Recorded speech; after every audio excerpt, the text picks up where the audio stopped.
With the Stanley Cup coming to an end, it is now time for the general managers to gear up and get ready to put things into overdrive with the draft and free agency just a few days away.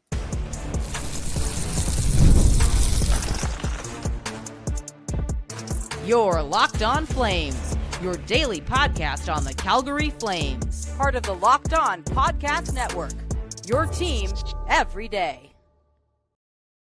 Hello, everybody, and welcome to today's episode of Locked On Flames. As always, I am your host, Jess Belmosto, and thank you so much for joining me. Today's episode is brought to you by FanDuel. Right now, new FanDuel customers can get $200 in bonus bets if your first $5 bet wins. I thought today we could get back into work mode, I suppose. I think that, with the draft being next week and the reality of free agency being right after that and some big names hitting the market, we got to talk about the importance of this offseason, the importance of the draft, and could anyone be on the hot seat if things go south? Make sure you're subscribed to Locked On Flames wherever you get your podcasts, as well as YouTube. We are here for you Monday through Friday, 5 days a week, your Calgary Flames every day. And let's dive right into this, because with everything said and done, Panthers won the Stanley Cup. Matthew Tkachuk prevented the cup coming back to Alberta again. Thank you. I think now it's just kind of like a fake deadline. I think that if, obviously you want to get something done ahead of the draft, now is the time to do it. I think you have time, but you have a very limited amount of time.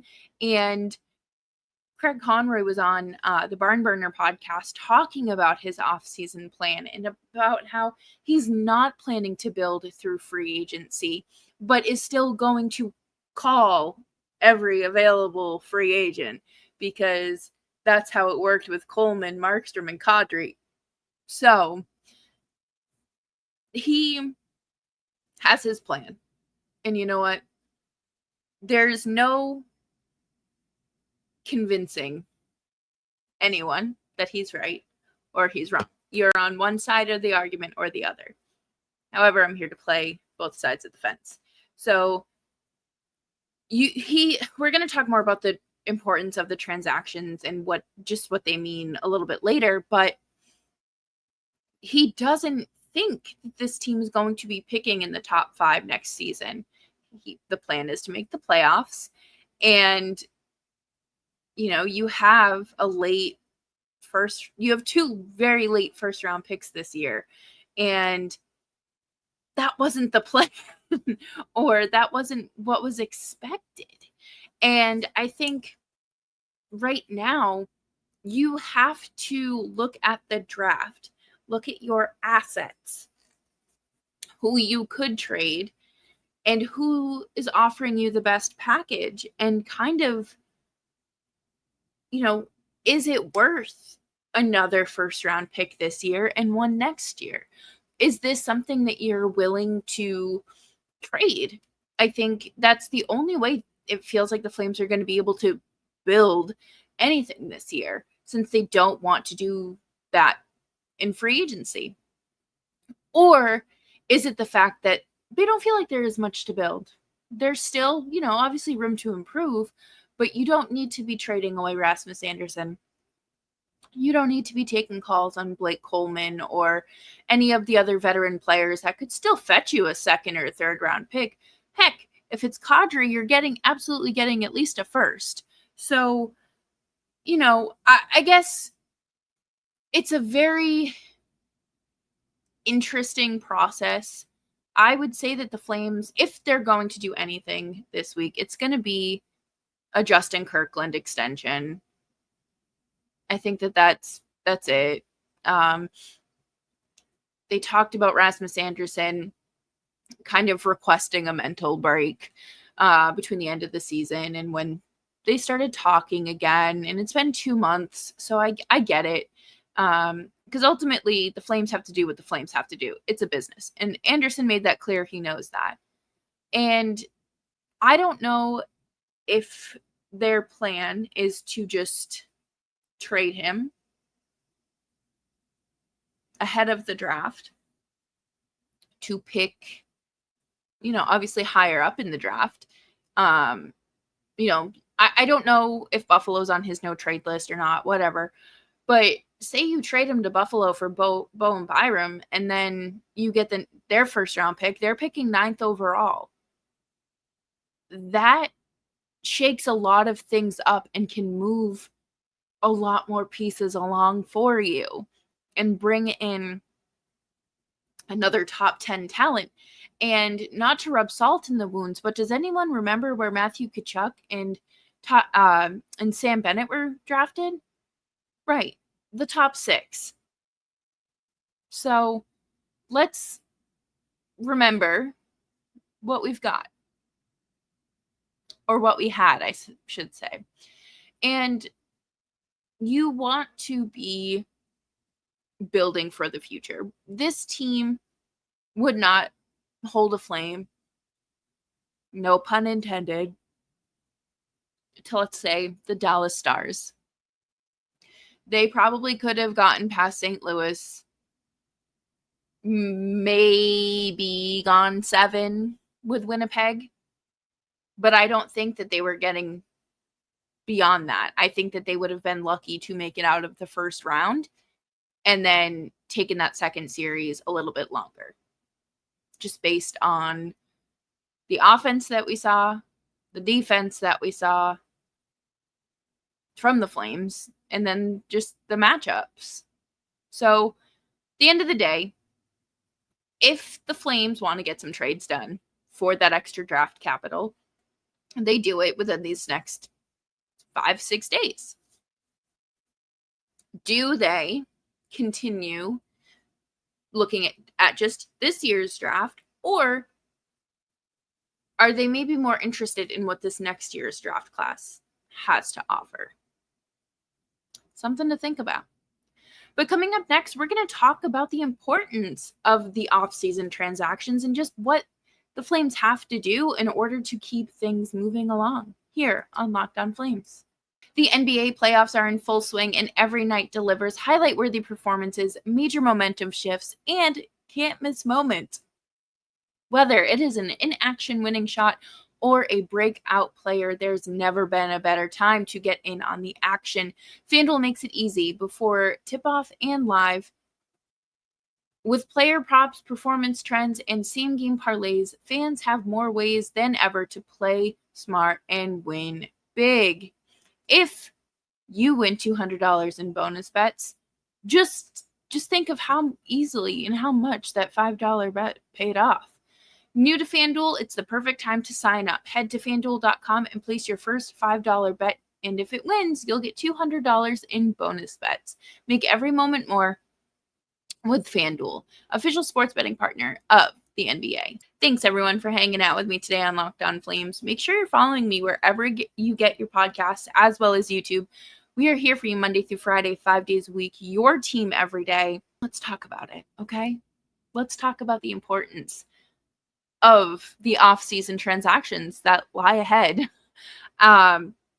Conroy said, like I mentioned earlier, that he does not plan on building through free agency, which is fine. I think there's a lot of attractive names out there this summer, but they are expensive or they are old. Someone is going to pay Sam Bennett $10 million. And I don't think that's a smart idea. But someone's probably going to give Brad Marchand $9 million for the next 3 years. And good for him, because he always took a hometown discount. Oh, and Mitch Marner probably going to command upwards of $15 million a year. And has had very minimal playoff success. But I digress, because the Flames are not going to have to worry about any of that. Even though they said they're going to be doing their homework and calling everyone. Not necessarily sure people will be calling them back. And I don't think that there's a need to really do too much in free agency this year. I think that they just have so many pieces right now that they need to focus on what's at home. They have signed Matt Coronado. They have to sign Connor Zary. They still have to sign Morgan Frost and Kevin Ball. But the issue there is we don't know where, if Connor Zary is going to be a center or if Connor Zary is going to be a winger. And I keep saying, and I feel like I've said it since, December, maybe November, they're at risk of fumbling Connor Zary the same way they fumbled Sam Bennett, because they need to figure out if he's going to be a winger or if he's going to be a center. And with the lineup congestion that they are facing, they have to decide. I think he's a good center, and I think he's a good winger. I like him both. But at the end of the day, in order to build around your roster, you, as a general manager and coaching staff, need to make a decision. If he needs to have a primary home, whether it is at the faceoff dot or on a wing, that's just the way it has to be. Otherwise, he could go win a Conn Smythe with someone else. And quite frankly, I'm very tired of other teams reaping the benefits of former Flames. So let's focus on what's at home, boys. I think because they don't have a high-end draft pick this year. As of right now, they have the 18th and 32nd overall picks. They could strike gold. You probably have better chance of getting struck by lightning. But based on how well they drafted last year, beyond the first round, I do have a little bit of faith in what happens.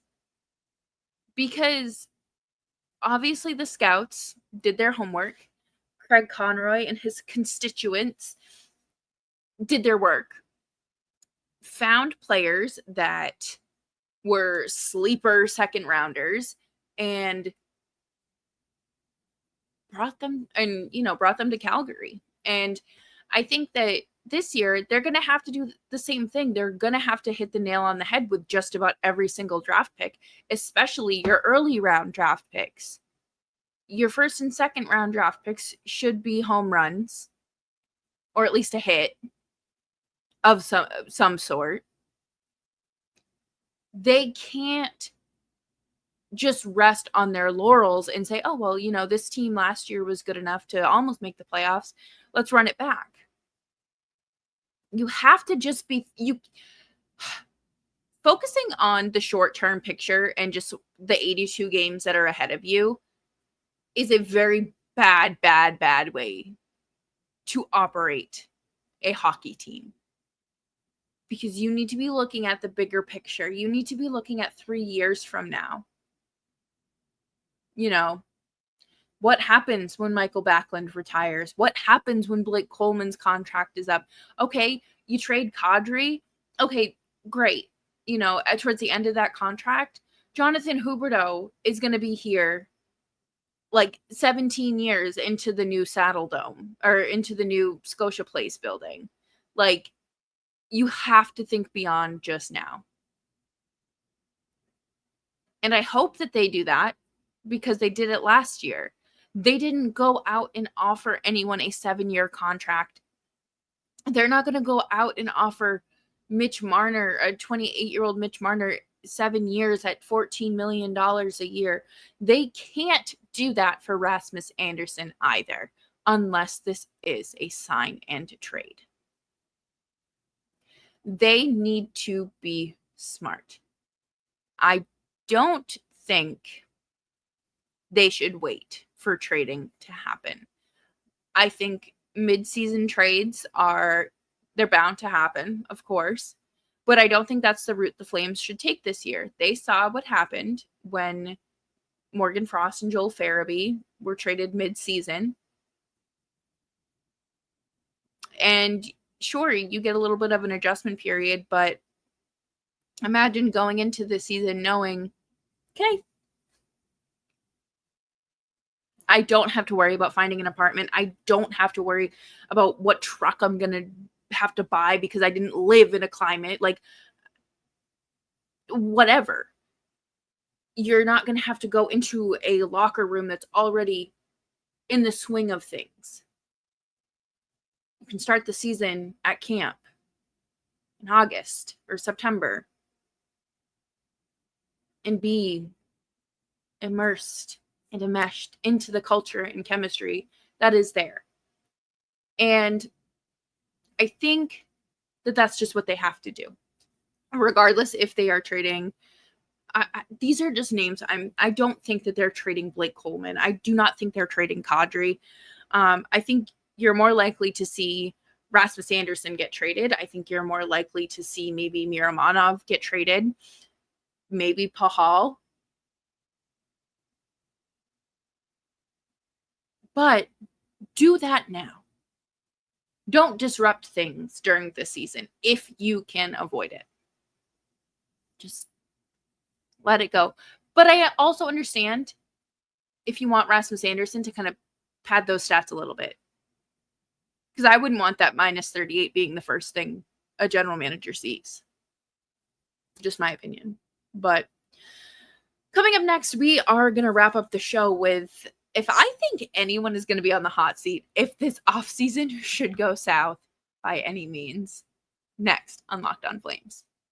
Thanks, everyone, for hanging out with me today on Locked On Flames. Make sure you are subscribed wherever you get your podcasts, as well as YouTube. We are here for you Monday through Friday, 5 days a week, your team every day. And let's talk about the hot seat. Truly, the last time anyone in this organization was on the hot seat was when 7 players supposedly requested a trade if Daryl Sutter wasn't fired. And I think that's the last time we're going to see anyone on the hot seat for at least 2 or 3 years. I don't see the Flames making any organizational changes prior to the new building opening, unless something goes very, very wrong. I do not think the thought of firing Ryan Huska is on their radar. We also never got the terms of his contract either. Most NHL coaches last 3 seasons with the team, so we'll have to see. But Craig Conroy inherited a mess, and it wasn't just Brad Treliving's mess. It's pretty much every decision the organization ever made just snowballed into what he inherited.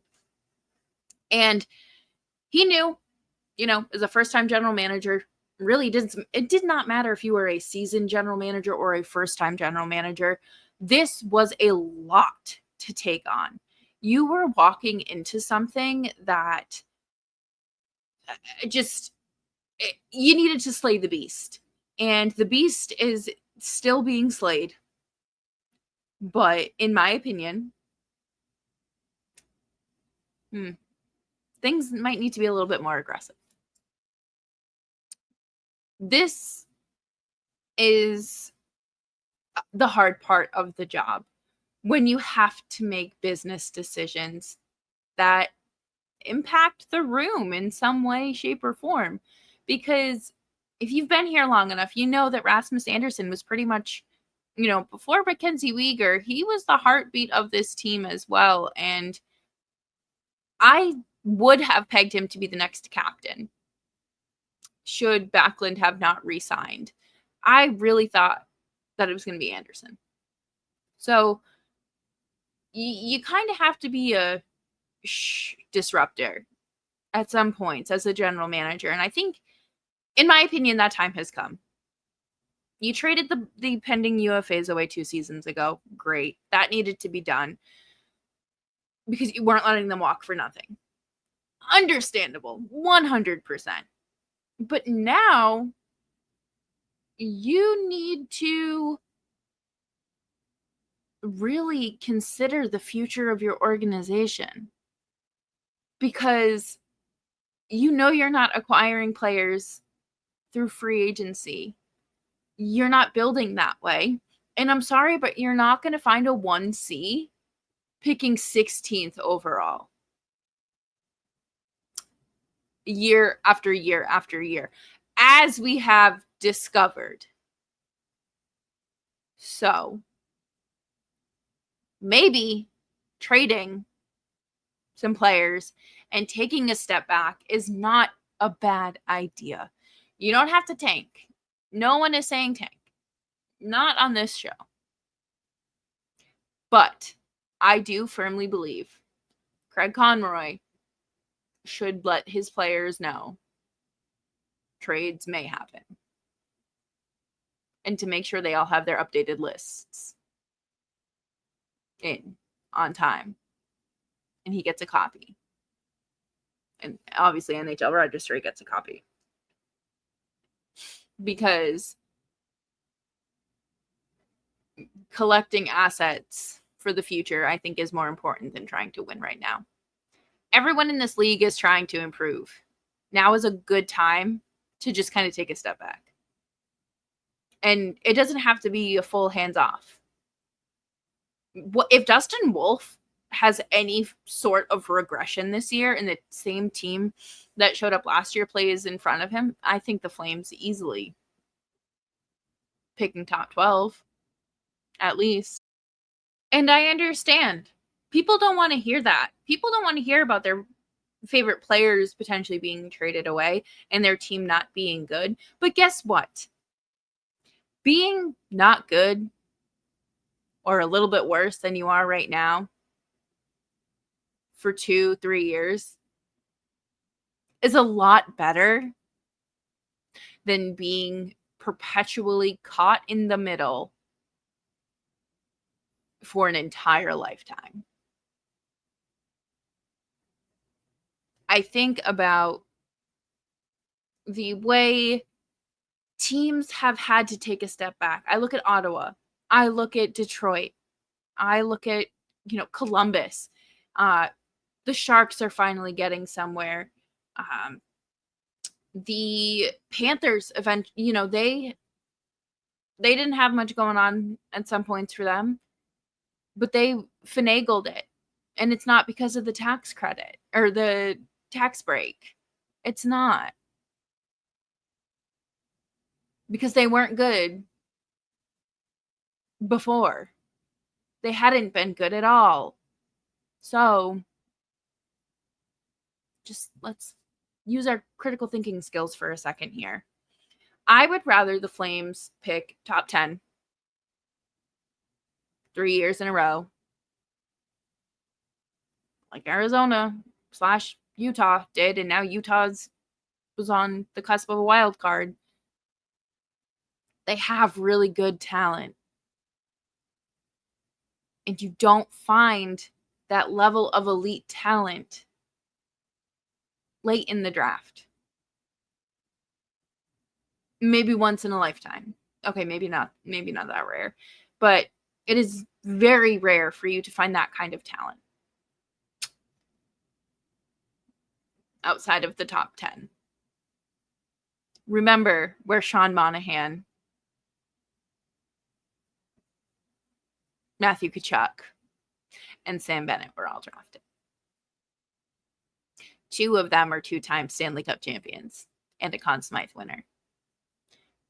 And Sean Monahan was, again, with a team that has been rebuilding for years. For, 5 years now. 6 years, maybe. Since 2019. And they push towards a wild card spot. So at the end of the day, you need top scoring talent. You have very good defense. You have good prospects coming down the pipeline, but you have to clear space. It's not about cap space. Cap space isn't an issue. It's quite literally about who is on the ice. So let's think about that as we approach the draft, because there's a good chance we see some trades happen. And if it's not by the draft, then I would fully expect to see a Rasmus Andersson trade at some point before the season starts. Once that new list gets deposited or turned in on July 1st. But that'll do it for me here today on this episode of Locked On Flames. Thank you all so much for tuning in. I hope you have a fantastic rest of your day. It is supposed to thunder here very shortly, and I'm very glad it decided to hold off while I was recording, so you don't have to listen to that. Make sure you're subscribed wherever you get your podcasts, as well as YouTube. We are here for you Monday through Friday, 5 days a week, your team every day, and you're following me on Twitter and Blue Sky at Just Belmosto. Until next time.